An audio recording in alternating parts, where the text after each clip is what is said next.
Selamat basuh balik yo dusana netizen di mana saja berada. Baik dusana kini yang sedang dia teoto atau yang sedang tengah rimbo. Selamat basuh balik jo kamin galau, kaba minang garah lapau. Nambah katanya yo sana nanggara tu yo dusana jangan dimasuk ke dalam hati. Dusana jangan usah baperbana. Kok nanggara tu dusana masuk telingo suuk keluar di telingo kita. Yo dusana yo. Sekali lagi dusana jangan baper bana, dak usah dusana tersinggung bana yo dusana yo.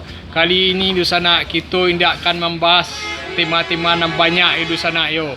Kita hanya berpasan kepada ibu-ibu yang baru saja menikah dan mengarati jo parangai laki-laki di Minang nangko ibu yo. Ko parangai laki-laki di Minang ko beragam macam banyaknya ibu-ibu yo. Do laki-laki ko nan suka palapau, kurang palapau tu suka pagurau. Begitu ceritanya ibu-ibu. Kok di lapau tu banyak pula permainannya ibu-ibu. Ada yang main domino, ada yang bakoa ibu-ibu yo. Bagi ibu-ibu yang punya laki yang hobi bakoa tu, tolong hati-hati bana, tolong dijago-jago bana ibu-ibu yo. Ibu-ibu harus mengerti jo laki-laki dan bapa koa tu. Bako ambo katakan hati-hati jo laki-laki yang pakoa ko ibu-ibu. Sebab laki-laki dan pakoa ko pada umumnya master-master ibu-ibu. Bako master-master yo, master-master. Kurangnya ilmunya dare-dare ibu-ibu. Dak dare-dare ilmunya ibu-ibu. Ibu-ibu mungkin tidak tahu bahasa makanan bapak-bapak pakoa ko di lapau sungguh indak disangko selama ndak pernah ibu menyangko. Apa saja makanan bapak di lapau ko ibu? Bapak kok pakoa ko ibu-ibu ko makannya di lapau ya ibu-ibu ya.